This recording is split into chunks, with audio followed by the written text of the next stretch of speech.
வணக்கம் and welcome to the show interesting info. March 4 இன்னைக்கு world obesity டே அப்படின்னு சொல்லிட்டு ஒரு டே அனுசரிக்கிறாங்கப்பா. இது வந்து பார்த்தீங்கன்னா உலக சுகாதார அமைப்பால் உருவாக்கப்பட்ட ஒரு நாள் தான். என்னென்னா உடம்பு ரொம்ப ஓவராக குண்டாயிடுச்சு அப்படின்னா அதனால் ஏற்பட்ட பிரச்சனைகள்ன்றது கொஞ்சம் நெஞ்சம் கிடையாதுங்க, ஏகப்பட்டது இருக்குது அப்படின்னு சொல்லிட்டு குண்டாக இருக்கிறவங்களே புலம்புவாங்க. ஸோ அப்படி என்னென்ன பிரச்சனைகள்லாம் வருது அப்படின்னு பார்த்தீங்கன்னா ரத்த அழுத்தம் ஜாஸ்தி ஆயிடுது, இதய கோளாறுகள் வந்துடுது, நீரிழிவு நோய் வந்துடுது, மாதவிடாயில் பிரச்சனை, மலட்டுத்தன்மை, கல்லீரல் நோய், பத்தாவதுக்கு கோவிட் வரது கூட இது ஒரு மிகப்பெரிய ஒரு காரணமாக அமைஞ்சு போகுது. தயவு செஞ்சு இந்த உடம்பு வந்து பாதிக்கப்படுறதுனால ஏற்படக்கூடிய பிரச்சனைகள்லாம் கொஞ்சம் உணர்ந்து இந்த உடம்பெல்லாம் வந்து கண்ட்ரோலாக வச்சுக்கிட்டிங்கன்னா வழி அப்படின்றத பாருங்கள். ஏன்னா வந்து சில பேருக்கு பார்த்தீங்கன்னா மரபணு பிரச்சனைகளால் ஏற்பட்டிருக்கலாம், சில பேருக்கு பார்த்தீங்கன்னா அது வந்து சுற்றுச்சூழல் சார்ந்த பிரச்சனையாக இருக்கலாம். ஸோ அது என்னன்றது டாக்டர்கிட்ட கன்சல்ட் பண்ணி அதுலேருந்து வெளில வரதுக்கான வழினாங்கிறத பாருங்கள். ஏன்னா உலகம் முழுக்க பார்த்தீங்கன்னா இது வரைக்கும் கிட்டத்தட்ட 800 மில்லியன் மக்கள் இதனால் பாதிக்கப்பட்டிருக்காங்க, புரிஞ்சுக்குங்கப்பா அப்படின்னு சொல்லிட்டு சொல்லக்கூடிய ஒரு நாளாக இருக்குது.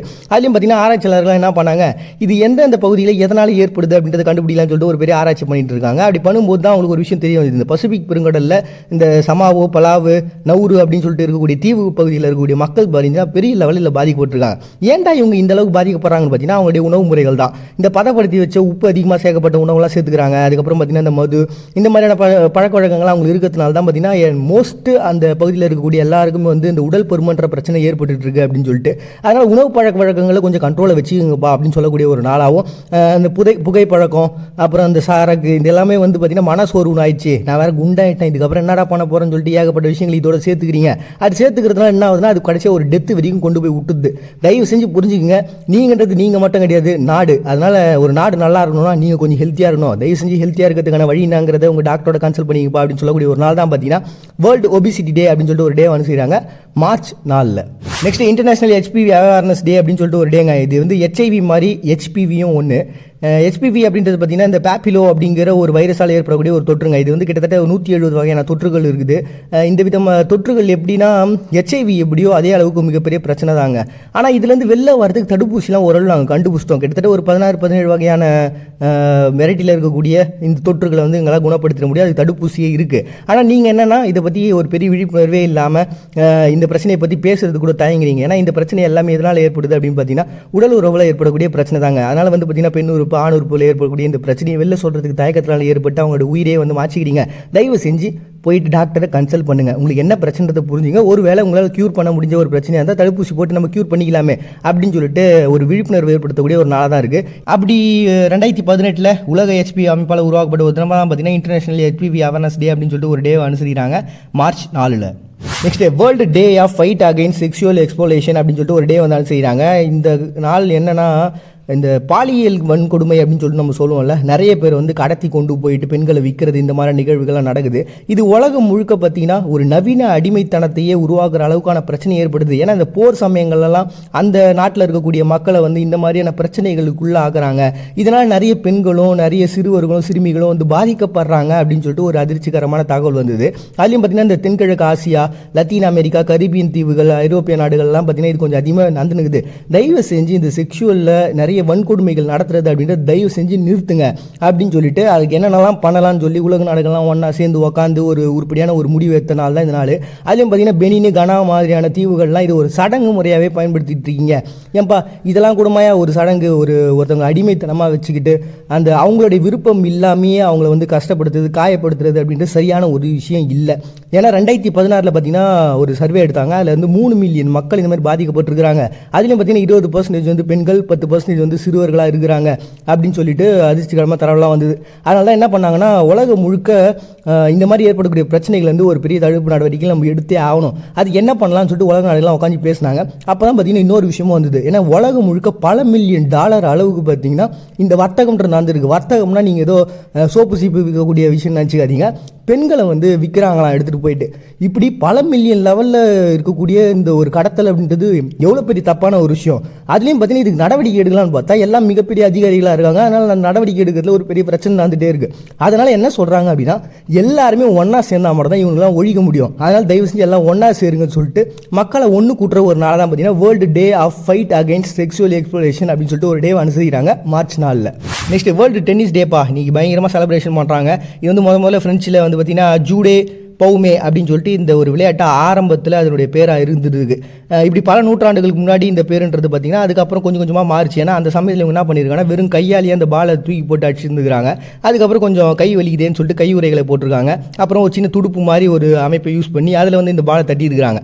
அதுக்கப்புறம் 16ஆம் நூற்றாண்டுலாம் பார்த்தீங்கன்னா நம்ம தான் வளர்ந்துட்டோமேப்பா, கொஞ்சமாக இதில் மாற்றங்களை உருவாக்கலாம்னு சொல்லிட்டு தான் ராக்கெட்டை வந்து ரெடி பண்ணுறாங்க. ராக்கெட் ஒன்று மேலே பாருங்க, அதை நினச்சிக்காதீங்க. இந்த டென்னிஸ்லாம் அடிப்பாங்க தெரியுமா, அதுக்கு பேரும் ராக்கெட் தான். ஸோ அதை வச்சு வந்து விளையாட ஆரம்பிச்சிருக்காங்க. அதுக்கப்புறம் பார்த்தீங்கன்னா 1881 யுனைடெட் நேஷனில் இதுக்குன்னு ஒரு சங்கத்தை உருவாக்குறாங்க. நல்லா இருக்கு, நிறைய பேர் வந்து பார்க்குறாங்களே, நிறைய பைசா சம்பாதிக்க முடியுது அப்படின்னு சொல்லிட்டு சங்கங்களை உருவாக்கி அதன் மூலமாக இந்த விளையாட்டை வந்து டெவலப் பண்ணுறாங்க. 19ஆம் நூற்றாண்டில் பார்த்தீங்கன்னா இது ஒரு இண்டோர் கேமாக மாற்றி ஒரு பெரிய லெவலில் அதனுடைய வளர்ச்சின்றது நடக்க ஆரம்பிச்சுது. அதுக்கப்புறம் இந்த கிராண்ட் ஸ்லாமு, விம்பிள்டன், யூஎஸ் ஓப்பன் அப்படின்னு சொல்லிட்டு ஏகப்பட்ட நிகழ்வுகள் நடத்தப்பட்டு இந்த டென்னிஸ்ன்றது வேற லெவலில் வந்து ஃபேமஸ் ஆச்சுங்க. அப்படி ஃபேமஸ் ஆன அந்த டென்னிஸை வந்து பார்த்தீங்கன்னா உலக டென்னிஸ்னுடைய அமைப்பு இதுக்காக ஒரு டே வந்து உருவாக்கி இதை இன்னும் டெவலப் பண்ணலாம், உலகம் முழுக்க வந்து ஃபேமஸ் ஆகலாம் அப்படின்னு சொல்லிட்டு உருவாகின ஒரு நாளாக தான் பார்த்தீங்கன்னா வேர்ல்டு டென்னிஸ் டே அப்படின்னு சொல்லிட்டு செலிப்ரேட் பண்ணுறாங்க மார்ச் 4. நெக்ஸ்ட் மலேசியாவில் தெலங்கானு அப்படின்ற பிளேஸில் இருக்கக்கூடிய சுல்தானுடைய பர்த்டே வந்து செலிப்ரேட் பண்ணுறாங்கப்பா. மலேசியா அப்படின்றதே ஒரு கூட்டாட்சி பிரதேசம் தாங்க. அது வந்து ஒரு தனி பிளேஸ்லாம் கிடையாது. கோலாலம்பூர், லாபுவன், புத்ரஜயா அப்படின்னு சொல்லிட்டு 3 பிளேஸ் எல்லாம் ஒன்றா சேர்ந்து தான். அதுலேயும் அந்த தெலங்கானு அப்படின்ற பகுதி பார்த்தீங்கன்னா 19ஆம் நூற்றாண்டில் தாய்லாந்துக்கிட்ட அடிமையாக இருந்தது. அது தொடர்ந்து 1909 பிரிட்டிஷ்காரங்க அடிமைப்படுத்தினாங்க. அதுக்கப்புறம் ஜப்பான் வந்து செகண்ட் வேர்ல்டு வாரில் அடிமையாகினாங்க. என்னடா இது ஒவ்வொருத்தனா பண்ணிகிட்டே இருக்கிறீங்க, நமக்குன்னு ஒரு தனியாக ஒரு ஆட்சி சுயாட்சி வைக்கலான்னு பார்த்தா நமக்கு அந்த அளவுக்கு பவர் இல்லை.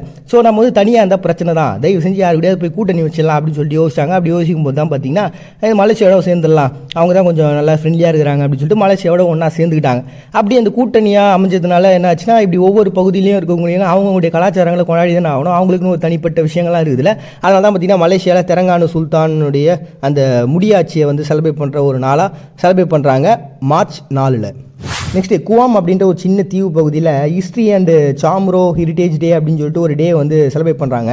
இந்த நாள் உருவானதுக்கான காரணம் என்னென்னு பார்த்தீங்கன்னா, இந்த பகுதியை வந்து நான் தான்ப்பா கண்டுபிடிச்சிட்டேன் ஃபஸ்ட் டைம் அப்படின்னு சொல்லிட்டு போர்த்துகீசியாவில் இருக்கக்கூடிய பெர்டினென்ட் மார்கெல்லனல் அப்படின்ற ஒரு பர்சன் தான் வந்து இந்த பகுதியை கண்டுபிடிச்சதாக வந்து சொல்லப்படுது. அதனால் என்ன பண்ணாங்கன்னா, அவர் அந்த பகுதிக்கு போனதுக்கப்புறம் அவங்களுடைய பிளேஸாகவே அது பார்க்கப்படுச்சு. அதுக்கப்புறம் அந்த காலனித்துவம்ன்றது வருது, எல்லாரும் வந்து அவங்க பிளேஸ் அப்படின்னு சொல்லிட்டு உரிமை கொண்டாட ஆரம்பித்தாங்க. அப்போ தான் பார்த்தீங்கன்னா அந்த பழங்குடி மக்களுக்கு கோவம் வந்துச்சு. ஏன்டா டே, நீங்கள் கண்டுபிடிச்சேன்றீங்க, நீங்கள் வந்துட்டுன்றீங்க, உங்கள் பிளேஸ்ன்றீங்க, அப்போ நாங்கள் யாருடா அப்படின்னு சொல்லிட்டு அவங்க வந்து டென்ஷன் ஆகிட்டாங்க. இப்படி பல வருடங்கள் கழிய ஒரு கட்டத்துக்கு அப்புறம் இந்த டேட் வந்து அவங்க கண்டுபிடிச்ச நாளாக செலிப்ரேட் பண்ணியிருந்த நாளை வந்து என்ன பண்ணிட்டாங்கன்னா அந்த பழங்குடி மக்கள் வந்து மாற்றி, ஏன்னா இது வந்து மார்ச் 6 வந்து அவங்க செலிப்ரேட் பண்ணியிருந்தாங்க.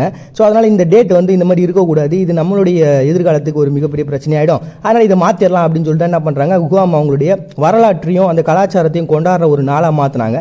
அப்படி மாற்றின ஒரு நாள் தான் பார்த்தீங்கன்னா இந்த குஹாமில் ஹிஸ்ட்ரி அண்ட் சாம்ரோ ஹெரிட்டேஜ் டே அப்படின்னு சொல்லிட்டு முதல் திங்கட்கிழமை மார்ச்சினுடைய முதல் திங்கட்கிழமை வந்து செலிப்ரேட் பண்ணுறாங்க இந்த வருஷம் மார்ச் 4. நெக்ஸ்ட் லேபர் டே அப்படின்னு சொல்லிட்டு ஆஸ்திரேலியா வந்து முதல் திங்கட்கிழமை செலிப்ரேட் பண்ணுறாங்க. இது வந்து ஒரு காலகட்டத்தில் அவங்க வந்து 14 மணி நேரம் வேலை, எப்போ வேணால் வேலையை விட்டு தூக்கலாம், அப்புறம் லீவுன்றதே அவங்க வாழ்க்கையில் பார்க்க முடியாத அளவுக்கு மிகப்பெரிய பிரச்சனைகள்லாம் அவங்க சந்திச்சுட்டு இருந்தாங்க. அதுக்கப்புறம் பார்த்தீங்கன்னா ரொம்ப வருஷங்கள் இப்படி கடந்து போயிட்டே இருக்க ஒரு கட்டத்தில் 1855 சிட்னியில் வந்து ஒரு பிரச்சனைன்றது பெரிய லெவலில் பூதாகரமாக வெடிக்குது. எவ்வளோ நாளுக்கு தான் இப்படி எங்களை வேலை வாங்கி அடிமைகளாக வச்சுருப்பீங்க அப்படின்னு சொல்லிட்டு அவங்க பிரச்சனைகளை ஸ்டார்ட் பண்ணுறாங்க. அப்போ அங்கே இருக்கக்கூடிய தொழிலாளர்கள்லாம் சேர்ந்து அங்கே முதலாளிகளை எதிர்த்து பெரிய போராட்டம்ன்றது நடக்க அது வந்து அக்டோபர் 1 ஒரு முடிவுக்கு வந்து அவங்களுக்கு வந்து 8 மணி நேரம் வேலை பார்ப்போங்க அப்படின்னு சொல்லிட்டு மாற்றிட்டாங்க. அதை தொடர்ந்து பார்த்தீங்கன்னா இந்த விஷயத்தை பார்த்தவங்க, இது வந்து சிட்னியில் நடந்த ஒரு விஷயம், இதை தொடர்ந்து பார்த்தீங்கன்னா மெல்போர்னில் என்ன பண்ணுறாங்கன்னா, ஏப்பா அவங்களே இந்த மாதிரி பண்ணியிருக்காங்க, அப்போ நம்ம பண்ணால் என்ன அப்படின்னு சொல்லிட்டு அங்கேயும் அந்த பிரச்சனைகள் வந்துகிட்டே இருக்குது. ஸோ அவங்க என்ன பண்ணுறாங்க, போராட்டங்களை பண்ணுறாங்க, அவங்க உரிமைகளை கேட்குறாங்க, அந்த உரிமைகள் அவங்களுக்கு கிடைக்குது. இப்படி பார்த்தீங்கன்னா ஆஸ்திரேலியாவில் ஒவ்வொரு பகுதியிலையும் வந்து ஒவ்வொரு காலகட்டங்களில் இந்த பிரச்சனைகள் நடந்து அந்த தொழிலாளர்களுன்றது உரிமை கிடைச்சிது. இப்படி ஒவ்வொரு பகுதியும் வந்து அவங்களுக்கான ஒரு உரிமைகள் அப்படின்றது கேட்டு வாங்கினாங்க. அப்படி வாங்கும்போது இந்த மேற்கு பகுதியில் இருக்கக்கூடிய ஆஸ்திரேலியாவில் இருக்கக்கூடிய மக்கள்லாம் பார்த்தீங்கன்னா இன்னைக்கு லேபர் டே அப்படின்னு சொல்லிட்டு செலிப்ரேட் பண்ணுறாங்க மார்ச் 4. முயற்சி பண்ண ஆனால் கிடையில அப்படிங்கிறது உண்மை கிடையாதுங்க. ஏன்னா முயற்சின்றது முடிவிலி தான். மறுபடியும் எல்லாரும் நாளைக்கு வந்து சந்திக்கிறேன். அது வரை உங்ககிட்ட விடைபெறுவது நான் உங்கள் பாண்டிய. நீங்கள் பார்த்துட்டு இருக்கீங்க இந்த நிகழ்ச்சி இன்ட்ரெஸ்டிங் இன்ஃபோ.